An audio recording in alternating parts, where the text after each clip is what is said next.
دمشق سے مدینہ منورہ پہنچنے میں عام طور پر 20-25 دن لگتے تھے، لیکن سلطان نے یہ فاصلہ نہایت تیز رفتاری کے ساتھ طے کیا اور 16ویں دن مدینہ منورہ جا پہنچا۔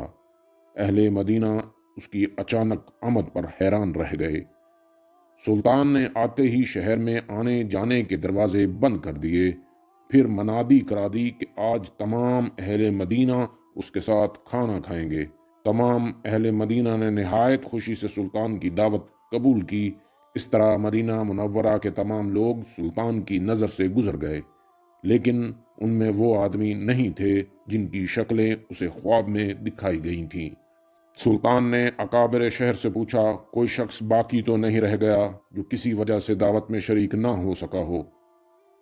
انہوں نے عرض کی، اہل مدینہ میں سے تو کوئی شخص ایسا نہیں رہا جو دعوت میں شریک نہ ہوا ہو، البتہ 2 خدا رسیدہ مغربی جو مدت سے یہاں مقیم ہیں نہیں آئے۔ یہ دونوں بزرگ عبادت میں مشغول رہتے ہیں، اگر کچھ وقت بچتا ہے تو جنت البقیع میں لوگوں کو پانی پلاتے ہیں، اس کے سوا کسی سے ملتے ملاتے نہیں ہیں۔ سلطان نے حکم دیا، ان دونوں کو بھی یہاں ضرور لاؤ۔ جب دونوں سلطان کے سامنے حاضر کیے گئے تو اس نے ایک نظر میں پہچان لیا کہ یہی وہ 2 آدمی ہیں جو اسے خواب میں دکھائے گئے تھے۔ انہیں دیکھ کر سلطان کا خون کھول اٹھا، لیکن تحقیق حال ضروری تھی، کیونکہ ان کا لباس زاہدانہ اور شکل و صورت مومنوں کی سی تھی۔ سلطان نے ان دونوں سے پوچھا، تم دونوں یہاں کہاں رہتے ہو؟ انہوں نے بتایا کہ روضہ اقدس کے قریب ایک مکان کرائے پر لے رکھا ہے اور اسی میں ہر وقت ذکر الہی میں مشغول رہتے ہیں۔ سلطان نے ان دونوں کو وہیں اپنے آدمیوں کی نگرانی میں چھوڑا اور خود اکابر شہر کے ہمراہ اس کے مکان میں پہنچا۔ یہ ایک چھوٹا سا مکان تھا جس میں نہایت مختصر سامان مکینوں کی زاہدانہ زندگی کی شہادت دے رہا تھا۔ اہل شہر ان دونوں کی تعریف میں رطب اللسان تھے اور بظاہر کوئی چیز قابل اعتراض نہیں نظر آ رہی تھی، لیکن سلطان کا دل مطمئن نہیں تھا۔ اس نے مکان کا فرش ٹھونک کر بجانا شروع کیا۔ یکایک سلطان کو ایک چٹائی کے نیچے فرش ہلتا ہوا محسوس ہوا۔ چٹائی ہٹا کر دیکھا گیا، ایک چوڑی سل تھی، اسے سرکایا گیا تو ایک خوفناک انکشاف ہوا۔ یہ ایک سرنگ تھی جو روضہ اقدس کی طرف جا رہی تھی۔ سلطان سارا معاملہ آنن فنن سمجھ گیا اور بے اختیار اس کے منہ سے صدق اللہ و صدق رسول اللہ النبی الکریم نکلا۔ سادہ مزاج اہل مدینہ بھی ان بھیڑ نما بھیڑیوں کی یہ حرکت دیکھ کر ششدر رہ گئے۔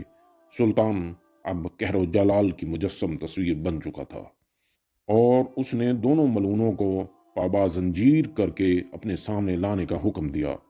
جب وہ سلطان کے سامنے پیش ہوئے تو اس نے نہایت غضبناک لہجہ میں مخاطب ہو کر پوچھا، سچ سچ بتاؤ، تم کون ہو اور اس ناپاک حرکت سے تمہارا کیا مقصد ہے؟ دونوں ملعونوں نے نہایت بے شرمی اور ڈٹائی سے جواب دیا، اے بادشاہ، ہم نصرانی ہیں اور اپنی قوم کی طرف سے تمہارے پیغمبر کی داشت چرانے پر مامور ہوئے ہیں۔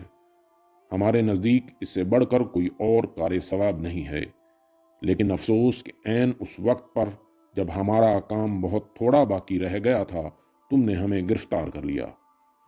ایک روایت یہ ہے کہ یہ سرنگ حضرت عمر رضی اللہ عنہ کے جسد مبارک تک پہنچ چکی تھی، یہاں تک کہ ان کا ایک پاؤں ننگا ہو گیا تھا۔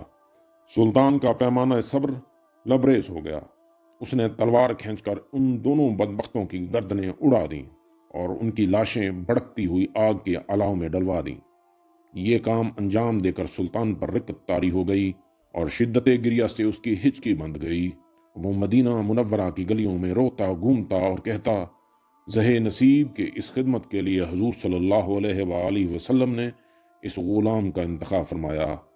جب ذرا قرار آیا تو سلطان نے حکم دیا کہ روضہ نبی صلی اللہ علیہ وآلہ وسلم کے گرد ایک گہری خندق کھودی جائے اور اسے پگھلے ہوئے سیسے سے بھر دیا جائے۔ سلطان کے حکم کی تعمیل میں روضہ اطہر کے چاروں طرف اتنی گہری خندق کھودی گئی کہ زمین سے پانی نکل آیا اور اس کے بعد اس میں سیسا بھر دیا گیا تاکہ زمانے کی دست برد سے ہر طرح محفوظ رہے۔